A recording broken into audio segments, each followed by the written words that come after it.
Good afternoon, and welcome to another story time brought to you by ABC Read and ABC Learn, in which we are here to help develop and nurture that love of reading in every child as well as every adult.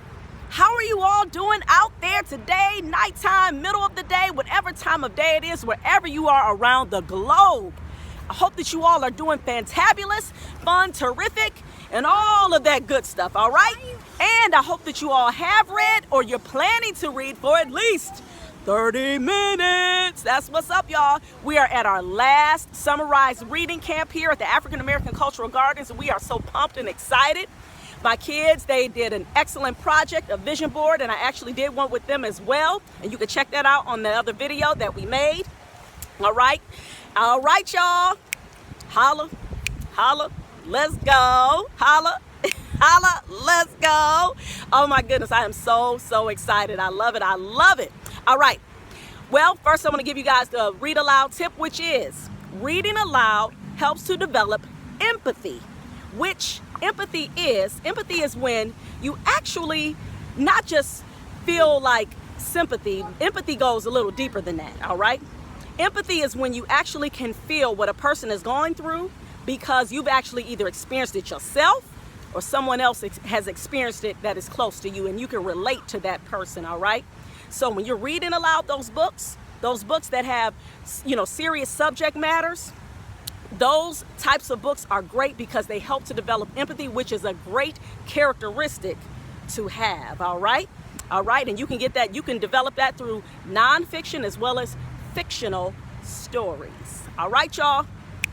Here we go. Here is our story for today. Awesome. You guys see the title, right? Let's read it together. Good Neighbor Nicholas. And at the top it says, The Way I Act Books. I love it. The author, her name is Virginia Kroll. Illustrator is Nancy Coate. Good Neighbor Nicholas, right? So what are your predictions? What do you think this story is going to be about? Well, I would say it's kind of pretty obvious, right? Good Neighbor Nicholas. Would you say that it's about Nicholas, who is a good neighbor? All right. So would you say that in this book it's going to talk about the characteristics of what a good neighbor is? What does a good neighbor do? And you have to ask yourself, are you a good neighbor? I know when I read this book, I was asking myself that. I said, wow. I said, am I a good neighbor? And I thought to myself, I have some things that I can improve on to become a good neighbor. And I hope that after listening to this story, I hope that you all feel the same, because we all can get better. Even if you're doing great, always remember, you always can be better, all right? All right, so let's dig into this story, all right? Shall we?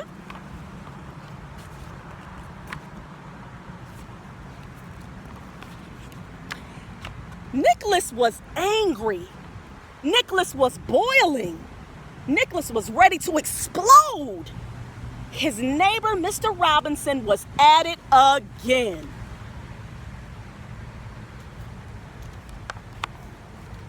Last Tuesday, when Nicholas was practicing soccer kicks, Mr. Robinson had barked, "Keep that ball out of my roses."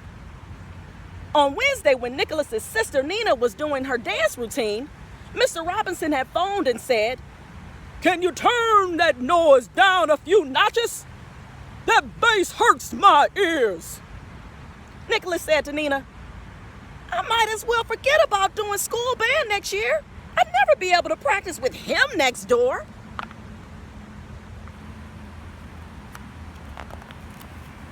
But Thursday was the worst. When Nicholas came home after school, his tiny dog dashed out the minute he opened the door. No one had been home since morning, and Bitsy really had to go. Oh no! Before Nicholas could stop her, Bitsy darted right next door. Nicholas gulped and chased after her. Of course, Mr. Robinson was in his rose garden. It didn't matter that Nicholas said, I'm sorry, Mr. Robinson," or that he cleaned up after Bitsy. Mr. Robinson yelled, "There are leash laws in this town, you know. Next time I'll call the dog warden and have him take that beast to the pound. You hear?" Nicholas swept Bitsy into his arms and ran back home. He slammed the lid on the trash can and banged the door behind him.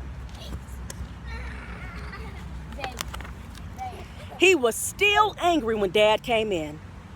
"Sorry I'm late," Dad said. "Hey, what's wrong, Nicholas?"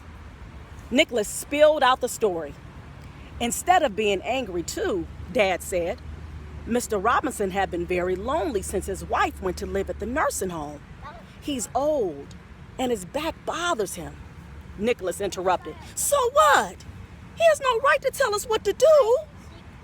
"He sure doesn't," Nina added. "He's just a mean old man."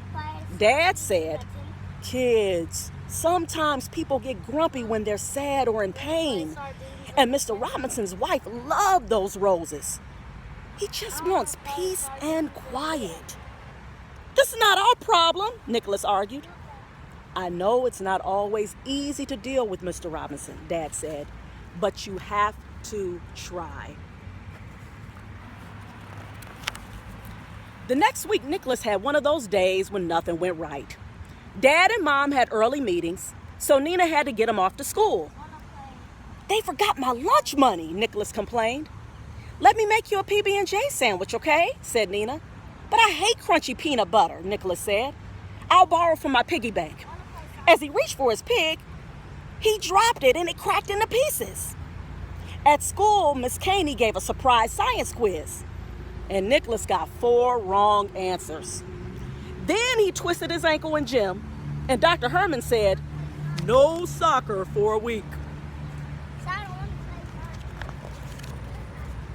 Nicholas was upset. Nicholas was sad. Nicholas was utterly miserable. He sulked on the couch with his foot propped up on pillows. "Do you want anything, Nick?" Dad asked. "I want to play soccer," Nicholas grumbled. Nina said, "I'm sorry about your ankle, Nicky. Does it hurt much?" "No, it tickles. What do you think?" Nicholas hissed. "Well, excuse me for caring," Nina said. Nicholas noticed her and Dad rolled their eyes at each other.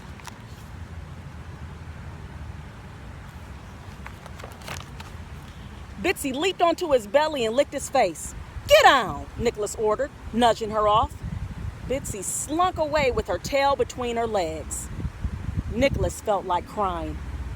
He hadn't meant to hurt Bitsy's feelings or Dad's or Nina's either. But he just couldn't help it. Everything had gone so wrong. Nicholas glanced out the window and saw Mr. Robinson lugging out his trash cans and rubbing his back all the way down the driveway. Suddenly, Nicholas realized, I'm acting just like Mr. Robinson.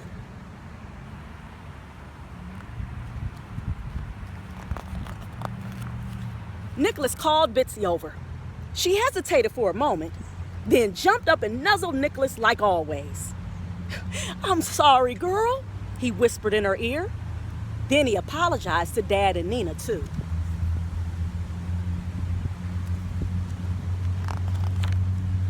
Nicholas's ankle healed well, and soon he was as good as new. Nicholas rode his bike, and Mr. Robinson yelled, "Keep those wheels off my lawn!" "I will, no problem, Mr. Robinson," Nicholas waved. When Bitsy needed to go, Nicholas leashed her so she couldn't trespass on Mr. Robinson's property. On garbage night, when Mr. Robinson was gone, Nicholas took his trash cans out for him. After school, he returned the empty cans to the side of Mr. Robinson's house. He did that for several weeks in a row.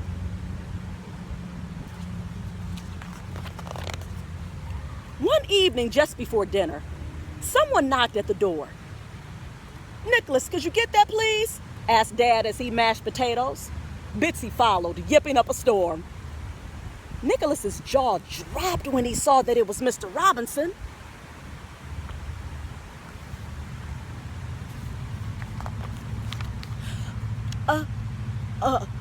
Hello," he said to Nicholas. "I came by to thank you for helping me out.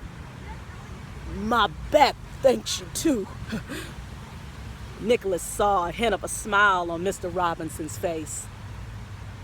"You sure are a good neighbor, Nicholas. You could teach me a thing or two about being a better one." Mr. Robinson offered his hand and Nicholas shook it warmly. Then Mr. Robinson reached into his pocket. "My niece owns a pet food store," he said. "Here's some healthy treats for your pooch."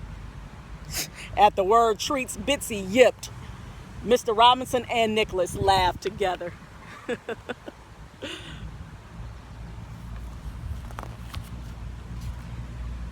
"You're a good neighbor, Nicholas," Mr. Robinson said again. He was still smiling when he reached his yard. Nicholas was too.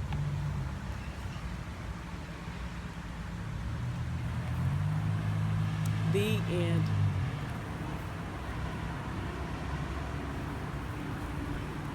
Well, once again, like I always say at the end of our stories, I hope that you all enjoyed them. I hope that you all enjoyed this story. And I hope that you all learned some valuable lessons from this story. And to see if you all understood what was going on in the story, I wanted to ask you guys a couple of questions. Now, remember, you had the characters Mr. Robinson and Nicholas, right? Those were the two who were having the issues with each other, right? Now, what was it that Nicholas's dad had reminded Nicholas, had told Nicholas about Mr. Robinson? Remember when Nicholas was complaining about how Mr. Robinson was yelling at him and yelling about his dog? What was it that the dad had told Nicholas, gave him like the little history about Mr. Robinson? You guys remember? Well, remember he told him that, you had to be patient with him because he was dealing with the issue of his wife was living in a nursing home, right? So that made Mr. Robinson sad. He got a little agitated, irritated, a little grumpy, right? And so he was trying to tell Nicholas to be patient, right? With him, right? Then, what wound up happening to Nicholas? What were some things that started to agitate and irritate Nicholas? Do you guys remember some of the details in the story? Remember when he forgot his lunch money? And so his sister offered to make him a sandwich. Then he complained about how he didn't like the particular peanut butter in the sandwich, right? Then when he tried to get some money out of his own piggy bank, it broke into pieces. Then his ankle got messed up, right? So he couldn't play soccer, right? So then what wound up happening with Nicholas? How did he start behaving? He started being agitated and irritated, being disrespectful. Remember how he spoke to his father, and he was being rude to his sister? And so what was that aha moment? What was that wake-up moment for Nicholas? When he saw how he was behaving and how everybody was reacting to him, and then he saw Mr. Robinson outside of his window, right? And what did he say? He said what to himself? He said, "Oh my goodness, I'm acting just like Mr. Robinson." So the turnaround moment in that story was when Nicholas decided to start showing his good characteristics of being a good neighbor, right? And he changed his attitude, which in turn helped Mr. Robinson see what he was doing, right? So he didn't go and try to humiliate and be disrespectful to his elder. He showed him how it was good to be a good person. And his elder, which was his neighbor, changed as well. All right, you guys. Well, I hope you all enjoyed that and got a valuable lesson. And I hope you all keep reading for at least 30 minutes a day. Remember to like, subscribe, and share. Have a beautiful reading day, my reading family.